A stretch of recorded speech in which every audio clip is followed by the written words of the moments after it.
തദ്ദേശ സ്വയംഭരണ സ്ഥാപനങ്ങളുടെ സജീവമായ ഇടപെടൽ കൊണ്ടാണ് അതിദാരിദ്ര്യമുക്തം എന്ന ലക്ഷ്യം കൈവരിക്കാൻ സാധിക്കുന്നതെന്ന് സ്പീക്കർ എൻ ഷംസീർ. കേരളം ഏത് കാര്യത്തിലും മറ്റു സംസ്ഥാനങ്ങൾക്ക് മാതൃകയാണെന്നും അദ്ദേഹം പറഞ്ഞു. തലശ്ശേരി നഗരസഭ അതിദാരിദ്ര്യമുക്ത നഗരസഭ പ്രഖ്യാപനം നിർവഹിച്ച് സംസാരിക്കുകയായിരുന്നു സ്പീക്കർ. സമസ്ത മേഖലകളിലും കേരളം മറ്റു സംസ്ഥാനങ്ങൾക്ക് എല്ലാം മാതൃകയാണ്. ടെക്നോളജി സൗഹൃദ സംസ്ഥാനം എന്ന ലക്ഷ്യവും അരികിലാണെന്നും സ്പീക്കർ എൻ ഷംസീർ പറഞ്ഞു. 98 പേർ താമസിക്കാൻ വീടില്ലാത്ത, ആരോഗ്യമില്ലാത്ത, കൃത്യമായി ഭക്ഷണം ലഭിക്കാത്ത, ആധാരമില്ലാത്ത, മറ്റ് അനുബന്ധമായ ഒരു രേഖകളുമില്ലാത്ത 98 പേർ ഈ തലശ്ശേരി മുനിസിപ്പാലിറ്റിയിൽ ഉണ്ട് എന്നാണ് സർവേയിലൂടെ കണ്ടെത്തിയിട്ടുള്ളത്.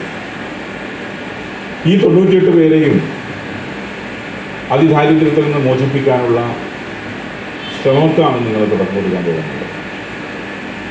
ഇവരെ നിങ്ങൾ ആ നിലയിൽ കെയർ ചെയ്ത് അവർക്ക് സംരക്ഷണം ഒരുക്കി അവരെയും നമ്മളെപ്പോലെ തന്നെ മാറ്റിത്തീർക്കാനുള്ള ശ്രമമാണ്. ഇപ്പോൾ ചിലർക്ക് താമസിക്കാൻ വീടുണ്ടാവില്ല, ചിലർക്ക് നോക്കാൻ ആരോഗ്യം ഉണ്ടാവില്ല, ചിലർക്ക് ഭക്ഷണ സംവിധാനം ഉണ്ടാവില്ല. അതെല്ലാം നഗരസഭ നടത്തുമെന്ന പ്രഖ്യാപനമാണ് ഇതിൽ നടത്തുന്നത്. വിജ്ഞാന കേരളം ജനകീയ ക്യാമ്പയിൻ്റെ ഭാഗമായി ജോബ് സ്റ്റേഷൻ ഉദ്ഘാടനവും സ്പീക്കർ നിർവഹിച്ചു. അതിദാരിദ്ര്യരെ കണ്ടെത്തുന്നതിനും ആവശ്യമായ സേവനങ്ങൾ ലഭ്യമാക്കുന്നതിനും മൈക്രോ പ്ലാൻ ആവിഷ്കരിച്ചാണ് അതിദാരിദ്ര്യമുക്ത നഗരസഭ എന്ന ലക്ഷ്യം കൈവരിച്ചത്. മൈക്രോ പ്ലാൻ പ്രകാരം നഗരസഭയിൽ 104 കുടുംബങ്ങളിലായി 223 ഗുണഭോക്താക്കളെയാണ് കണ്ടെത്തിയത്. ഇതിൽ 6 പേർ മരണപ്പെട്ടു. ഭക്ഷണ ഘടകത്തിൽ ഉൾപ്പെട്ട 50 കുടുംബങ്ങൾക്ക് 2023 നവംബർ മുതൽ എല്ലാ മാസവും ഭക്ഷ്യക്കിറ്റും ചികിത്സ ആവശ്യമുള്ള 97 പേർക്ക് തലശ്ശേരി ജനറൽ ഹോസ്പിറ്റൽ മുഖേന മെഡിക്കൽ സേവനവും നൽകി വരുന്നുണ്ട്. വരുമാനം ആവശ്യമുള്ള 36 ഗുണഭോക്താക്കളിൽ 4 പേർക്ക് കുടുംബശ്രീ മുഖേന വിവിധ സർക്കാർ ഓഫീസുകളിൽ കാഷ്യൽ സ്വീപ്പറായി താൽക്കാലിക അടിസ്ഥാനത്തിൽ തൊഴിൽ നൽകി.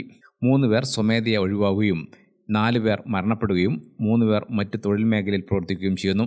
23 പേർ പ്രായാധിക്യം കാരണത്താലും ശാരീരിക വൈഷമ്യത്താലും സ്വന്തമായി തൊഴിൽ ചെയ്യാൻ സാധിക്കാത്ത സാഹചര്യമാണുള്ളത്. വീട് വാസയോഗ്യമാക്കുന്നതിനും വാടക വീട് കണ്ടെത്തുന്നതിനുമായി പദ്ധതി തയ്യാറാക്കി അംഗീകാരം ലഭിച്ചിട്ടുണ്ട്. വീടും സ്ഥലവും ഘടകത്തിൽ ഉൾപ്പെട്ട 19 കുടുംബങ്ങളിൽ 14 കുടുംബങ്ങളെയും, സ്ഥലമുള്ള വീടില്ലാത്ത 30 കുടുംബങ്ങളിൽ 22 കുടുംബങ്ങളെയും ഫീൽഡ് തലത്തിൽ നടത്തിയ പരിശോധനയിലൂടെ ആദ്യഘട്ടത്തിലും ശേഷിക്കുന്ന 13 പേരെ അന്തിമഘട്ടത്തിലും കൗൺസിൽ തീരുമാനപ്രകാരം മുക്തരാക്കിയിട്ടുണ്ട്. ചടങ്ങിൽ നഗരസഭാ ചെയർപേഴ്സൺ KM ജമുന റാണി അധ്യക്ഷയായി.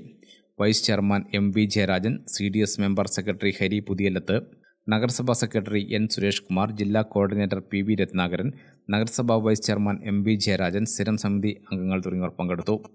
ഗ്രാമിക ന്യൂസ് തലശ്ശേരി.